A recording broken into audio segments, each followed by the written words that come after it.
Hello, and welcome to Catholicism in the Car. My name is Parker Zerbal.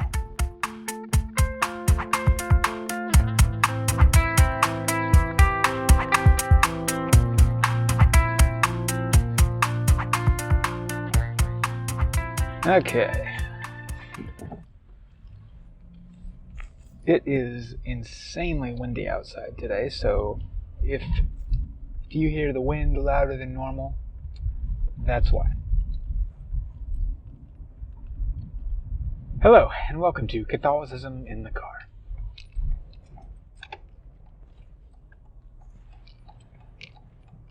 Today, I had a real desire to kind of get deep into the study of how Protestants understand Sola Scriptura, meaning faith alone. And this is I would say, the main thread that all Protestants have in common. It would be this, and then some form of Sola Scriptura. Although I've noticed Protestants more and more acknowledging that tradition is a very important part of what they believe, I've heard some say that prima scriptura is more apt of a description. Now, it's interesting, just as a side note, within Catholicism, prima scriptura is also true. There is no type of inspiration or truth declaration that is equivalent to the inspiration of Scripture. Scripture is God-breathed. It is directly inspired. It is infallible. And probably so many other descriptions I could say about it. It is above, Scripture within Catholicism is above tradition. And it is above the Pope, and in the infallibility of the Pope. It's above church councils. It's above local councils. Prima Scriptura is something that Catholics and Protestants can agree upon. Where you get in a problem is when you say Sola Scriptura. So, anyway, today I was really looking into Sola Fide, and this kind of came forth from a lot of my discussions and thoughts regarding monergism and synergism. Because, like I've said, unless you take a very extreme view within one of those things, I don't see much of a reason to differentiate them. Because you're pretty much just, it seems to me like it's two sides of the same coin. It just depends upon your perspective and your emphasis, if you're not taking extremes on either of those issues. Which most Protestants and I know all Catholics do not take extremes on this view. Wow, it is windy.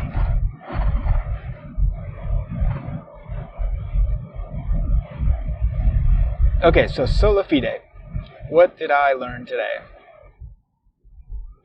Mainly, one of the first really nice misconceptions that was kind of revealed to me was that Sola Fide does not mean sola belief. It doesn't mean you only work upon belief, because then, Protestants would have no retort against the Scripture where Jesus says, those who say to me, Lord, Lord, who only say to me, Lord, Lord, shall not enter the kingdom of heaven. And where, I think it's St. Paul says, it is not by faith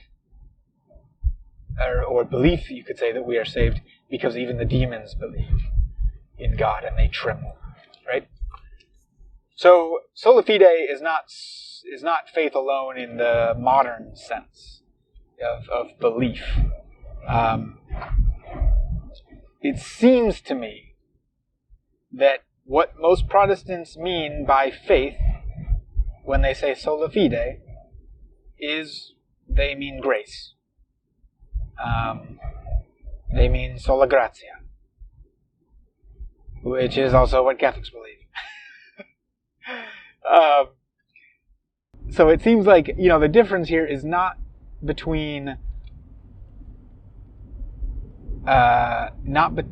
it's not that does God do something or does man do something. No, that's not the difference. We all agree that it's God's action here. Now, there are different degrees upon, like the differences between synergism and monergism. There are different degrees between, what somebody may think man's involvement is and what somebody may think God's involvement is within the course of a person's salvation and their relationship with God. But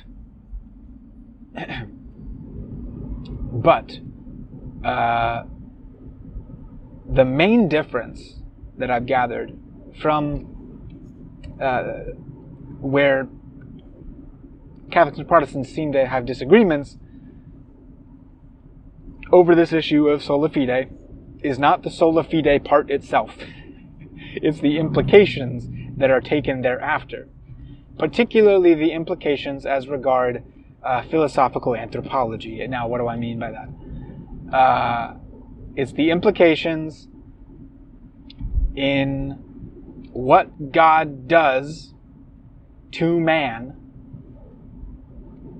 when man, in the Protestant terminology, when man is justified. Okay? Now, Protestants have their own system of definitions between the terms justification, salvation, sanctification, and glorification. These are Protestant distinctions, and I do not understand them very well. I'm not even sure if Protestants agree upon the definitions, because I've heard some Protestants use them in different ways, and it's very confusing to me. Catholics have their own definitions of these things, and this makes the conversation really sticky and tricky. Because oftentimes we can use the same words but mean different things by them. And I think this is a lot of what happened in the wake of the Reformation, is people were using the same words but meaning different things by them. Because a Catholic, when Catholics think about justification, they think of initial justification, which is baptism. Initial justification, and we do nothing to earn our initial justification. We also do nothing to earn our subsequent justification either, or our sanctification or anything. We do not earn anything. There is no such thing as earning. That is not what is meant by merit within the Catholic Church. Anyway, I'm getting off. That's a subject for another time. Merit. We'll talk about that later. The main difference here between Catholics and Protestants on sola fide is their philosophical anthropology as regards man. That is, that in Protestantism, they regard that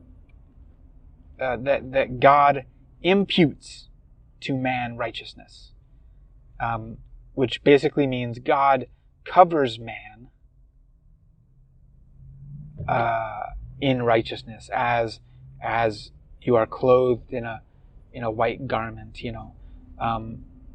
And it's very scriptural. I mean, and very, very much the church fathers talk about all these things in these ways. Clothed with a new garment, clothed with a white garment, garments of white, garments of light. I don't know, however many. There's tons of allusions to this in Scripture. I mean, it's a very scriptural thing, and Catholics have no problem with it. We would just say, I mean, it's an analogy.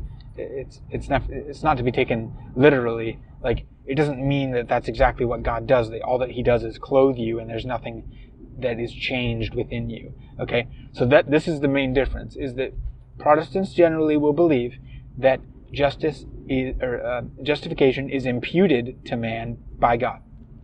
So justification is just a clothing of man, as Martin Luther would say. that man is just dung covered in snow. Man is just dung covered in snow, okay? Catholics disagree vehemently with this view of anthropology, of philosophical anthropology of man. Catholics believe that there is a transformation of man. There's an infusion of justification. Justification is an infusion of God within man. It's not just clothing. It is that, but it's not just that. God doesn't just clothe us with garments of righteousness. He changes us ontologically in our being. He changes us, okay? He changes us ontologically. You think about, in the Latin Vulgate, the last words Jesus says are consummatum est, or it is consummated. Consummation is the word used for the marital embrace between a husband and a wife. It is relational. It's not just transactional. Catholics have a relational view of justification, whereas, in my understanding of Protestantism so far, and this seems quite clear, Protestants have a juridical or a transactional view of justification, where it is just a garment you are given, or it is not a transformation of the being as in a relationship. It is just something someone is given. And I think that is the crux of the matter of the whole difference between Protestants and Catholics. And this has so many implications down the road, so many implications it has implications for what we believe heaven is, what we believe hell is, what we believe God's relationship with man is, and man's relationship with God. I mean, this difference is vital. Vital. And I think it's clear that both can be ascribed to Scripture. And I mean, these things were debated among the Church Fathers. It's not like the Church Fathers took one side or another. This was not a debate they were having. This is a debate of the 16th century and beyond. There is no saying, oh, Augustine was this versus this, or all the Church Fathers were this versus this. No, this was not a debate they were having. In the same way that you can't say before the Council of Nicaea that, this father was, had this view about Christ, and this father had this view about Christ. I mean, it doesn't matter. They weren't having these discussions as much. I mean, you can't put them into these camps because these things weren't defined yet. But it is a debate that we have now, and I think it has immense implications for how we view the rest of our Christian life. Does God change us in our being? Does he change us ontologically? Or does he simply just clothe us with a garment? In the Catholic view, it is both and. God clothes us with the garment of righteousness, but he also ontologically changes us in our being. Anyway, those are my thoughts. Thanks.